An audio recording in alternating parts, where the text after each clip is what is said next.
Good morning बच्चों, स्वागत है आपका। तो आज हम पढ़ने जा रहे हैं अपना टॉपिक पॉलीमर। पॉलीमर जो है वो बेसिकली प्लस टू का ऑर्गेनिक केमिस्ट्री एक टॉपिक है, इंटरेस्टिंग टॉपिक है। इसके अंदर हम पढ़ेंगे कि हमारी डेली लाइफ के अंदर कौन कौन से पॉलीमर यूज होती हैं, इंडस्ट्रीज के अंदर इनकी क्या एप्लीकेशन है, कैसे ये प्रिपेयर होती हैं, इनकी क्या क्या प्रॉपर्टीज है। तो स्टार्ट करते हैं टॉपिक हमारा पॉलीमर। सबसे पहले देखते हैं पॉलीमर क्या होता है। पॉलीमर जो है ये आपका दो चीजों से मिलकर बनता है, पॉली प्लस मर। पॉली मीन्स मैनी, मर्स मीन पार्ट। तो पॉलीमर क्या बन गया, जिसमें बहुत सारे पार्ट एक साथ जुड़े हो तो उसको क्या बोलते हैं, पॉलीमर। यह बोल सकती हैं it is form by the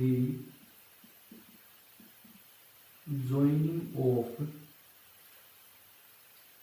large number of monomer unit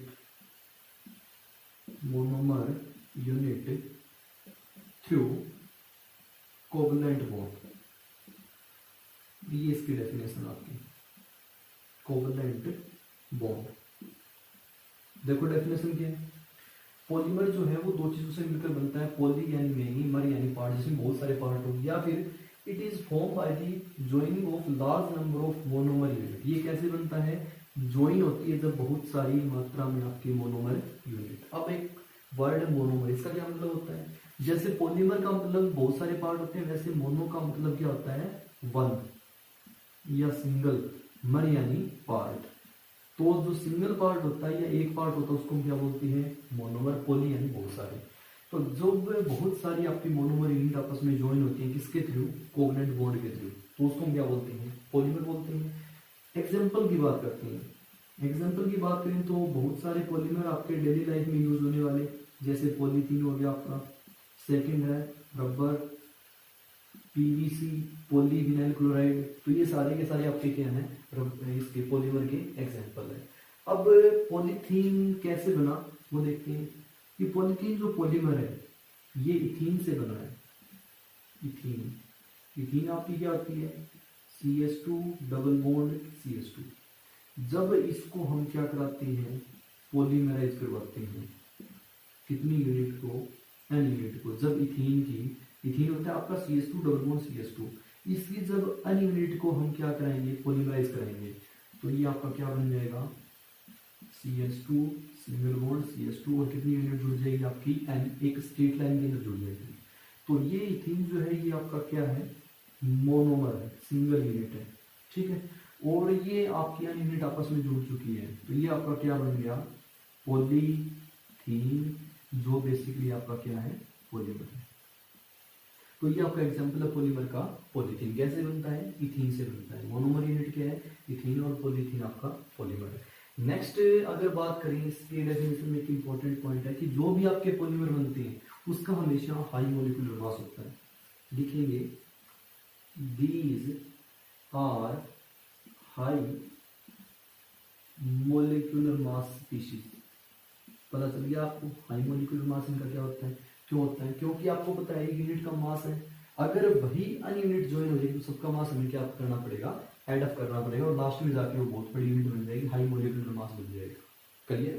तो ये आपका यहाँ से क्या है, पॉलीमर की डेफिनेशन और एग्जांपल।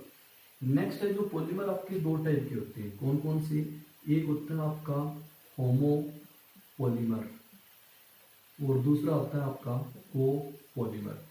होमोपॉलीमर क्या होता है, जिसमें जो आपकी मोनोमर यूनिट होती है वो सिंगल टाइप की होती है, ठीक है, consist of single type of monomer unit, जिसमें आपकी सिंगल मोनोमर यूनिट होती है, ठीक है, उसको हम क्या बोलते हैं, होमोपॉलीमर। जैसे आपने अभी पढ़ा था पॉलीथीन, इसमें क्या है, मोनोमर यूनिट आपकी सारी की सारी क्या है, इथीन है, सेम टाइप की है, तो उसके हमें क्या बोलते हैं, होमोपॉलीमर। एग्जाम्पल की अगर बात करें तो आपका इसमें क्या रहेगा, पॉलीथीन, ठीक है। अभी बताया मैंने होमोपॉलीमर है क्योंकि सेम ही मोनोमर यूनिट आपस में जुड़ी हुई है। नेक्स्ट अगर बात करें तो आपका सेकेंड टाइप है कोपॉलीमर। क्या होता है आपका कोपॉलीमर? वो पॉलीमर जिसके अंदर डिफरेंट मोनोमर यूनिट जुड़ी है, दो या दो से अधिक डिफरेंट मोनोमर यूनिट ज्वाइन होती है, तो उसको हम क्या बोलते हैं? कोपॉलीमर। लिखेंगे कंसिस्ट ऑफ टू और मोर डिफरेंट मोनोमर यूनिट। तो जिसके अंदर दो या दो से अधिक टाइप की मोनोमर यूनिट होती है, डिफरेंट टाइप की मोनोमर यूनिट होती है, उसको हम क्या बोलते हैं? कोपॉलीमर। एग्जांपल की बात करें तो एग्जांपल है इसके बूना एस हो गया आपका, सेकंड है बूना एन। दोनों ही आपके कैसे पॉलीमर है? कोपॉलीमर है। कैसे? एग्जांपल की बात करें तो बूना एस जो आपका वो दो चीजों से मिलकर बनता है। किससे? ब्यूटा डाई प्लस में स्टाइरीन को जब हम क्या कराते हैं? पॉलीमराइज कराते हैं, तो आपका क्या बनता है? बूना एस बनता है। कैसे? Butadiene 1 2 3 4 butane. अब डाई की है मतलब दो डबल बॉन्ड, पोजीशन उनकी क्या है? 1 और 3, 1 2 और 3, तो इसको लिख सकते हैं 1 3 ब्यूटाडाइन। नेक्स्ट अगर स्टाइरीन की बात करें तो स्टाइरीन की स्ट्रक्चर होती है आपकी CH2CH डबल बॉन्ड CH2। जब इन दोनों को हम क्या करा देंगे? पॉलीमराइज। एक चीज आपने देखी होगी कि डेफिनेशन में लिखा था कि डिफरेंट मोनोमर यूनिट होनी चाहिए इसके अंदर, तो ये जो आपकी दोनों है ये मोनोमर यूनिट क्या है? डिफरेंट है। तो डिफरेंट मोनोमर यूनिट आती है, क्या बन गया आपका? कोपॉलीमर। देखो जब इसको हम पॉलीमराइज कराएंगे तो आपका क्या बन जाएगा? Buna S. बूना मतलब ब्यूटाडाइन, एस मतलब स्टाइरीन। ठीक है, तो देखो इसको ज्वाइन करते हैं, ये यहां से इसके साथ क्या होगा? पॉलीमराइज होगा। याद रखना इस रिंग के ऊपर टोटल 2 और 4 6 कार्बन होने चाहिए। तो सबसे पहले 1 2 3 4 5 और 6। क्लियर? अब आपने देखा होगा एक तो यहाँ से ज्वाइन होगा ये और एक यहाँ से, तो ये डबल है, ये डबल है, ये टूट के किस में कन्वर्ट हो जाएगा? सिंगल में। और CH को हम कैसे लिख देंगे? CH को लिख देंगे हम ऐसे। अब यहाँ से पहला कार्बन है, ये आपका सेकंड कार्बन है, ये आपका थर्ड कार्बन है, ये आपका फोर्थ कार्बन है। ये डबल और ये डबल है ना, ये इसको यहाँ डॉट के कारण ये टूट जाएंगे। वो ये यहाँ से जुड़े हैं तो यहाँ क्या बन जाएगा? आपका डबल बॉन्ड। तो याद रखना यहाँ पे डबल बॉन्ड आएगा इसके अंदर। ये आपका पहला कार्बन, ये आपका दूसरा कार्बन, ये आपका तीसरा कार्बन, ये आपका चौथा कार्बन, फर्स्ट सेकंड थर्ड और फोर्थ कार्बन के साथ क्या आएगा? आपका डबल बॉन्ड। और लास्ट में क्या रह जाएगा? CH2। तो ये आपका क्या बन जाएगा? बूना एस बन जाएगा। इनके हाइड्रोजन पूरे कर दो, H H H और H, यहाँ पे H और यहाँ पे H। क्लियर? तो ये आपका बूना एस बन गया, जो कि किसका एग्जांपल है? कोपॉलीमर का। क्यों? क्योंकि इसमें दोनों के दोनों मोनोमर यूनिट क्या है? डिफरेंट है। इनको बोलते हैं क्या? Monomer unit. क्लियर? यहाँ याद रखना ये भी एन यूनिट है और ये भी एन यूनिट है, तो मोनोमर यूनिट है वो पॉलीमर बनाती है बूना एस। तो ये आपके होमोपॉलीमर और कोपॉलीमर है। नेक्स्ट आपका जो टॉपिक है वो है क्लासिफिकेशन ऑफ पॉलीमर, कि पॉलीमर को हम क्लासिफाई कैसे कैसे कर सकते हैं।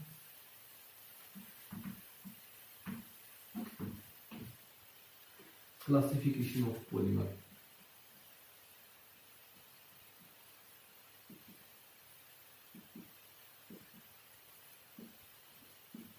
क्लासिफाई करेंगे हम पॉलीमर को, कितने टाइप की होती है, इनका अलग अलग टाइप का क्लासिफिकेशन है। बेसिकली 4 टाइप का क्लासिफिकेशन पढ़ेंगे हम। ठीक है, कैसे?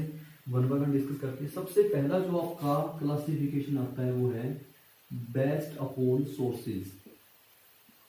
बेस्ड अपॉन सोर्सेज मतलब अपने को मिलते कहाँ से हैं पॉलीमर, उनके बेसिस पे क्लासिफिकेशन है। सबसे पहले बात करें तो ये 3 टाइप की होती है।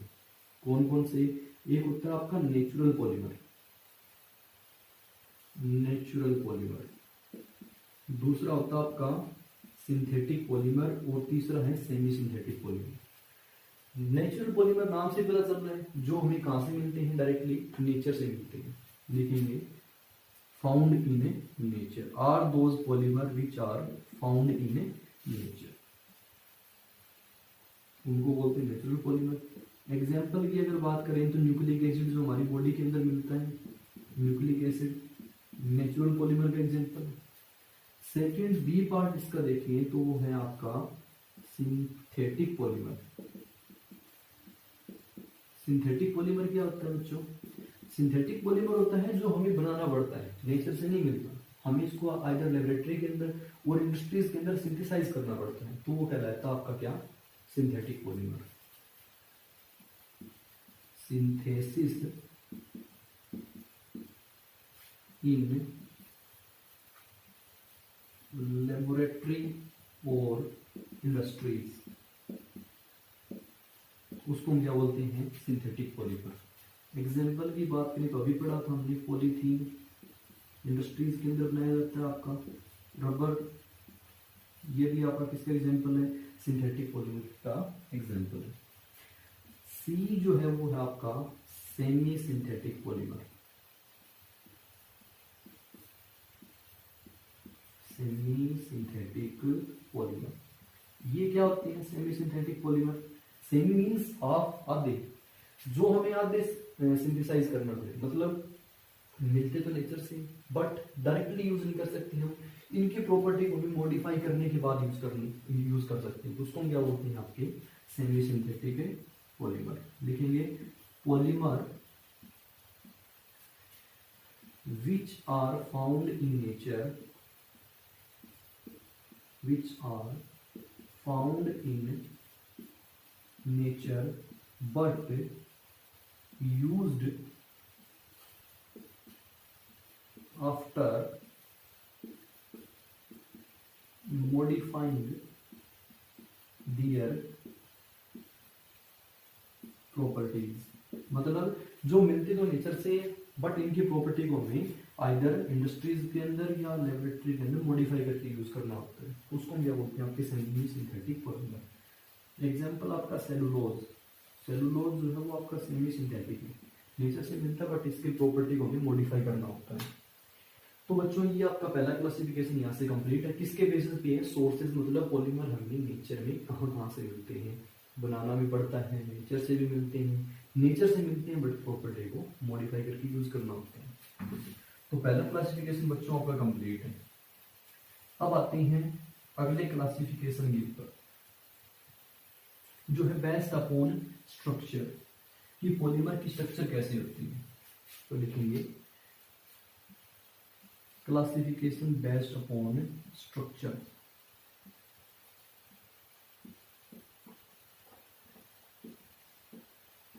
स्ट्रक्चर के बेसिस पे आपके पॉलीमर जो है वो तीन टाइप के होते हैं। कौन कौन से?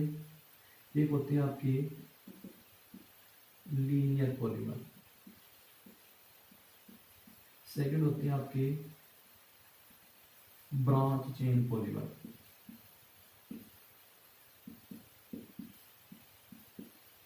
थर्ड होते हैं आपके cross link polymer.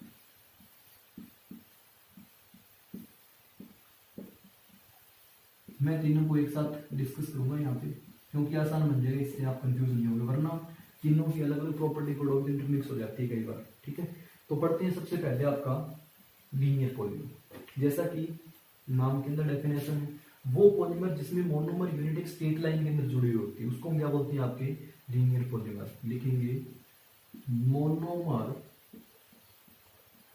Units are join in straight line। जो भी आपकी मोनोमर यूनिट होती है वो एक स्ट्रेट लाइन के अंदर जोड़ी होती है। क्लियर? जैसे ये आपके लीनियर पॉलीमर है, देखने में ऐसे होते हैं। नेक्स्ट अगर बात करें तो इनकी कुछ प्रॉपर्टीज हैं कि इनके अंदर क्लोज पैकिंग मिलती है, या बोल सकते हो आप क्लोजली पैक्ड पॉलीमर होती है ये। क्लियर? सेकंड इनकी प्रॉपर्टी की बात करें तो इनका हाई मेल्टिंग पॉइंट होता है और हाई इनका क्या होता है? Boiling point. क्यों? ड्यू टू क्लोजली पैकिंग के कारण।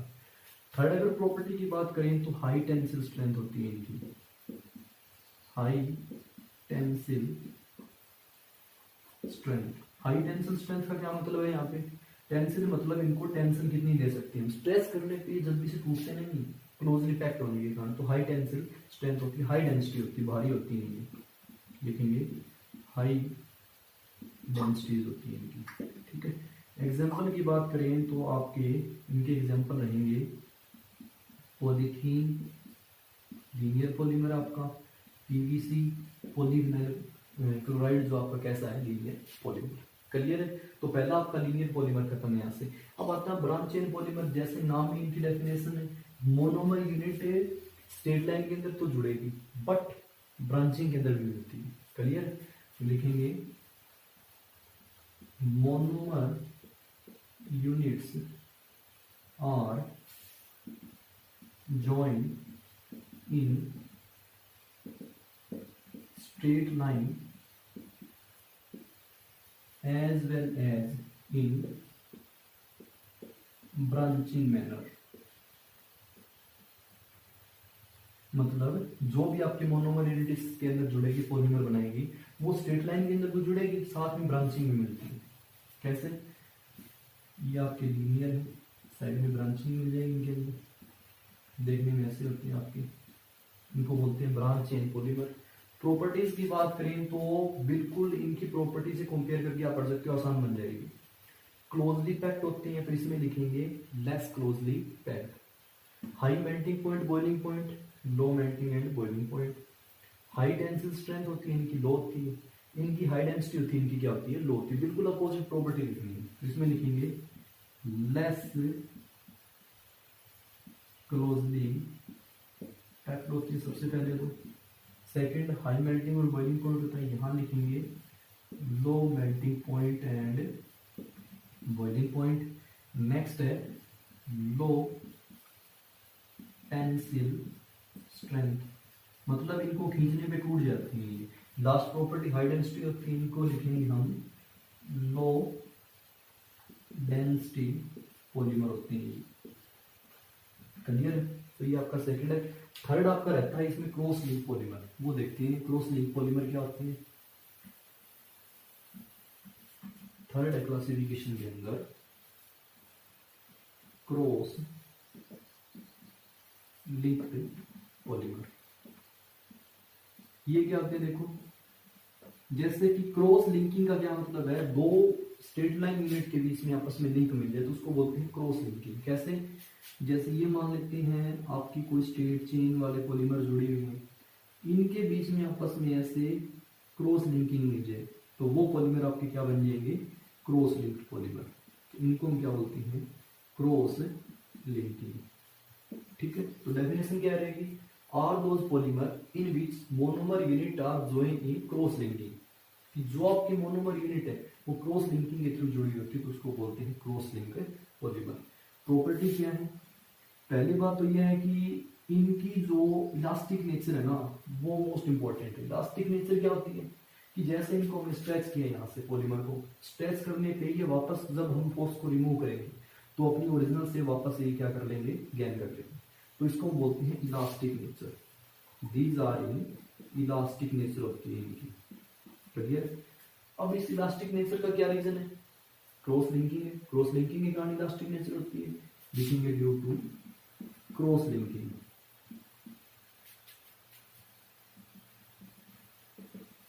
सेकंड प्रॉपर्टी क्या है, इनको हमने लिखा क्लोजली पैक्ड होती है तो इनकी भी हम क्या लिखेंगे, क्लोजली पैक्ड। इनकी जो पैकिंग होती है ना वो इन दोनों के बीच की होती है। इनसे तो क्या थोड़े लूजली होते हैं लेकिन इनसे क्या होती है, थोड़ी क्लोजली पैक्ड होती है। नेक्स्ट बात करें तो इनकी टेंसिल स्ट्रेंथ क्या होती है, हाई होती है। लिखेंगे हाई टेंसिल स्ट्रेंथ। एग्जाम्पल की अगर बात करें तो बेकेलाइट आपका क्रॉस लिंक पॉलीमर का एग्जाम्पल। इसको अच्छे से डिस्कस करेंगे बाद में। बेकेलाइट आपका क्या होता है, मोनोमर यूनिट क्या होती है, कैसे बनता है, ये स्ट्रक्चर क्या होती है। बट यहाँ इतना जानो कि क्रॉस लिंक पॉलीमर की एग्जाम्पल क्या है आपका, बेकेलाइट। क्लियर है? तो ये हमने इसके दो क्लासिफिकेशन पढ़ लिए हैं, स्ट्रक्चर के बेसिस पे क्लासिफिकेशन कैसे होता है पॉलीमर का। क्लियर? Thank you.